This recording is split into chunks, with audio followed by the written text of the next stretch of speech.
Right guys, what's going on? You're riding along with a Pomdownunder again.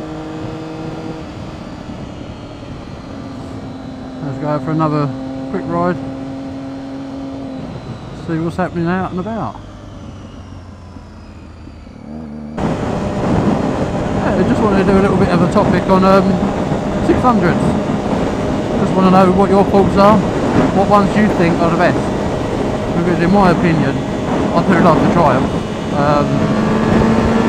Just the sound of it, the looks, performance as well.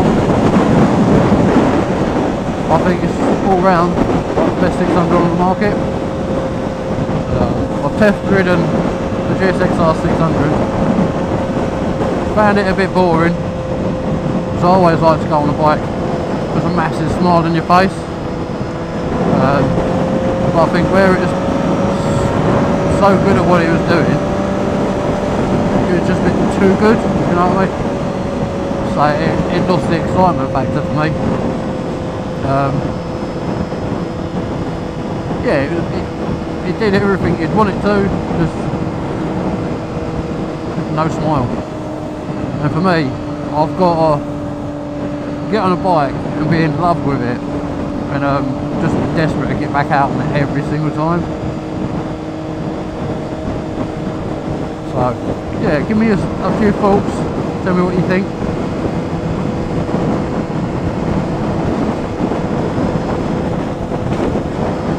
So obviously I will be doing some test rides soon. We'll see. I do want to step up to 1,000. I do find this a little bit too small now for me. I'm quite a tall fella, 6'2". Yeah, after a little while I start getting a bit cramped. Yeah, so that's why I'm looking at the BMW S1000RR. Constantly looking on all the websites for motorcycle dealerships around the Gold Coast area. Also we're looking on eBay, always trying to pick up a bargain.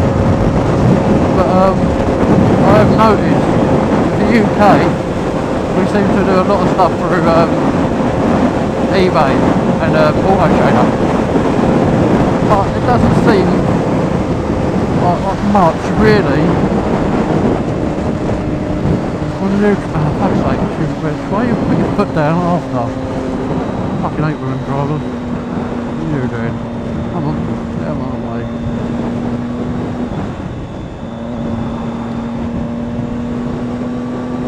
As I was saying, it seems like, yeah, we put a lot more bikes on eBay. Because I was looking on Australia eBay the other day, and I could only find about 4 BMW S1000RRs, which is really unusual compared to like England, where you have about 30, 35, especially for the size of the country. And that search was the whole of Australia. So how it looks to me is it's mainly done through the bike dealerships over there. So I don't know if you get a proper bargain out there, although the bikes do seem a lot cheaper in the dealerships to me.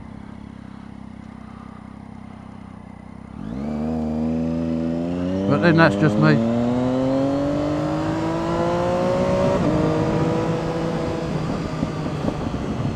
I know you're going to think, you don't know what you're talking about. I don't actually, because like I've said before, I'm just trying to find all this stuff out. Obviously I know the UK market and what bikes go for, where to find the bikes and everything like that. But when it comes to Australia, it does seem a bit more different. Like I was talking to Saf Motorblogs, and he was saying when you go to do a test ride, pretty much most of the time they always come out with you, where in the UK you don't normally get that. You do every now and then for the insurance purposes, but I know around my way they don't do that. You get an hour out on the bike and you get to go wherever you want, as long as you don't run it out of fuel, obviously, or thrash it or destroy it. But yeah, they do give you a good free ride to test the bike how you want to do. I've gone to a couple of dealerships here before. Well, I think it was two, and they've gone, oh yeah, we'll have to come out with you as a test ride, and they just put me off, and I was like, nah, don't worry about it. If I do a test ride, I want to do it on my own. I don't want some fella plodding along, sort of picking where I'm going, what kind of roads, because I don't know about yous, but when I do a test ride, I like to try and get a total mixture of what I'm doing. I like to go along a few country roads, yeah, and then some built up areas, and then I like to try and get out on a motorway as well, because motorway riding is a pig. It's so boring, and I find I do get a lot of wrist ache on the accelerator, so I want to find out which one is the most comfortable to ride.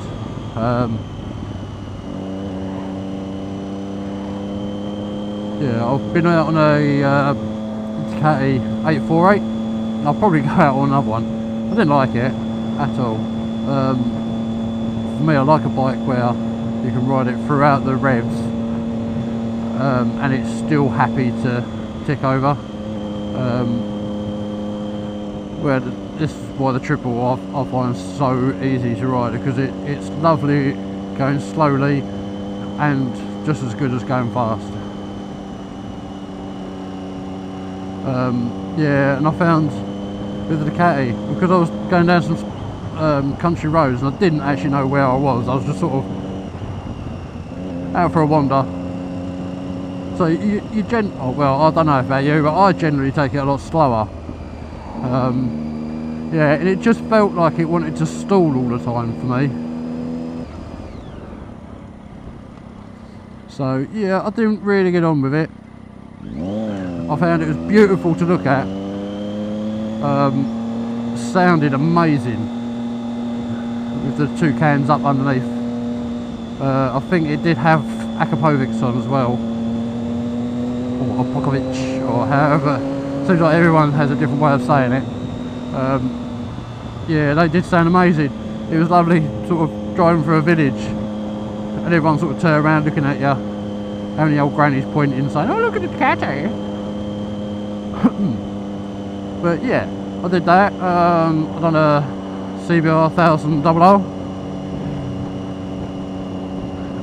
is it double R or just R? I think it's double R. And that was on a 14 plate. I did really like that. Problem with that, when you open it up, you don't realise how fast you're going on it, because it's so smooth and it just keeps pulling and pulling and pulling. I think I got into third and I didn't think I was going that fast. Looked down, I was doing 140, so I thought, I better slow this one down a little bit,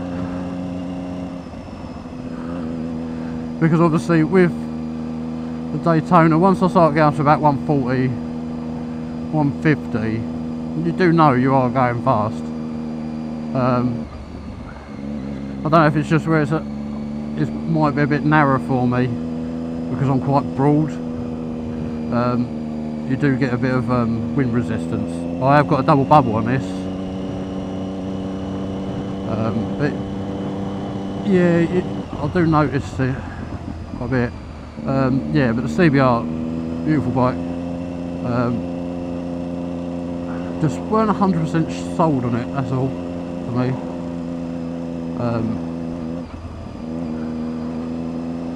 Yeah, I don't know why. Maybe it's because I always get told it's an old man's bike, so you think, oh, no, I don't want that then. And they're quite common. I try my hardest. I know it's ridiculous in this world nowadays, but I'll try and go for a bike that's not as common. I think that's another reason why this appealed to me, this bike. That's why I went for the R, because you don't really see that many about.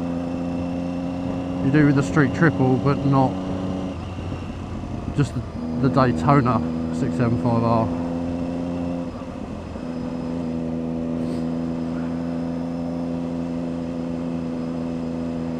So yeah, and obviously I've been on the GSXR 600. Yeah, I did nearly buy it, the one that they had in store, because it was fully kitted up, had all the exhaust done, had all carbon fibre added to it as well. Very, very low mileage, and the bloke was selling it a lot cheaper because apparently he worked away at sea, and he decided for some reason to just on a whim go out and buy the Caddy, so he just had another bike sitting there for no reason. That would have been the GSXR 750. Yeah, another reason why I'm thinking about going for a big bike. On a 600, it seems to scream quite a lot more. Like, it sounds like you're thrashing it. Like now, I'm only doing 46 miles an hour, 4,000 revs, but it seems like it wants to go up another gear. But yeah, I've got loads of revs left because it goes up to 18,000. So yeah, I'm getting a little bit tired of it. Don't get me wrong, when I get out to Australia I'm looking to have a few bikes, so you never know, I might buy another one of these just as a track bike. I've never done a track day because I've always been worried about binning it and then not having a bike. So what I'd probably do is actually just buy a track bike, then I've not got to worry about killing a bike at all. And if it is proper mangled or anything like that, I'm not too bothered about it sitting in the garage until I can afford the bits to replace.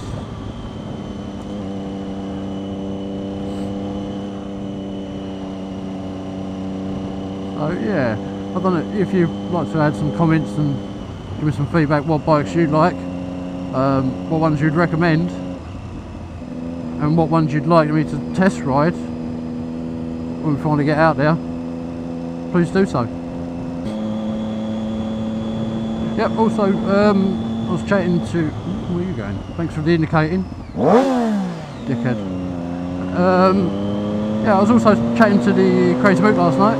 He was letting me know that he was just editing the video from our meet last week, so I'm really looking forward to getting to see that. Apparently he said it would be up today. He was saying it was a bit of a bugger trying to blur out my number plate, but that's what you get for being behind all the time, I suppose.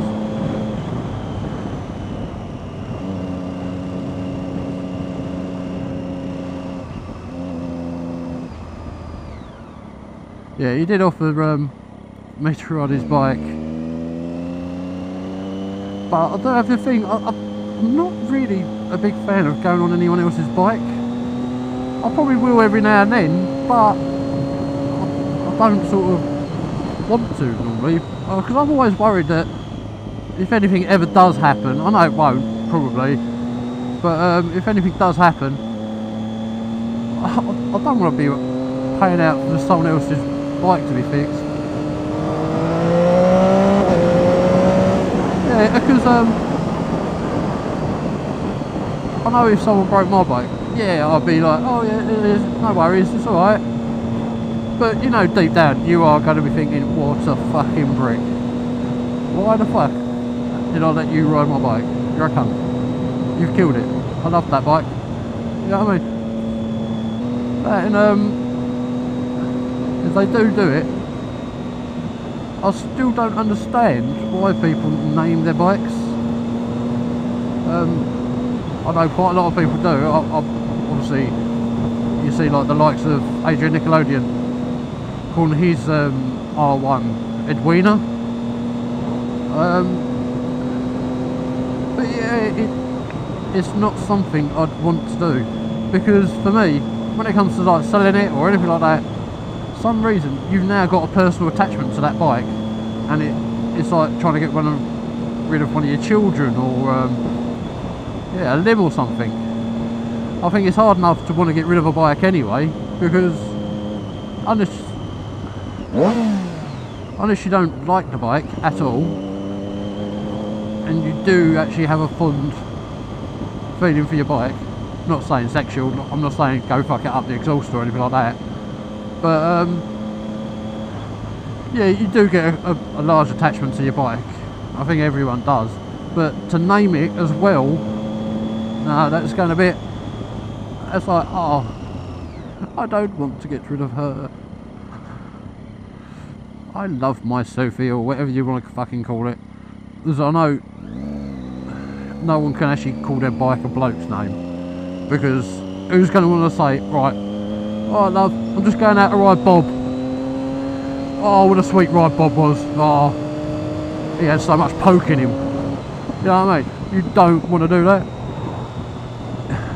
unless you like riding Bob. But yeah, naming bikes, not for me. It's like my kids always try and name a car. I was like, nah, don't fucking bother with that. It is just a machine. Oh, well, I say just a machine. At the end of the day, you do know you're going to get rid of it at some point. And, yeah, don't get too attached to it. That's my biggest bit of advice. Don't ever get attached to any kind of vehicle, because it will bite you in the arse one day.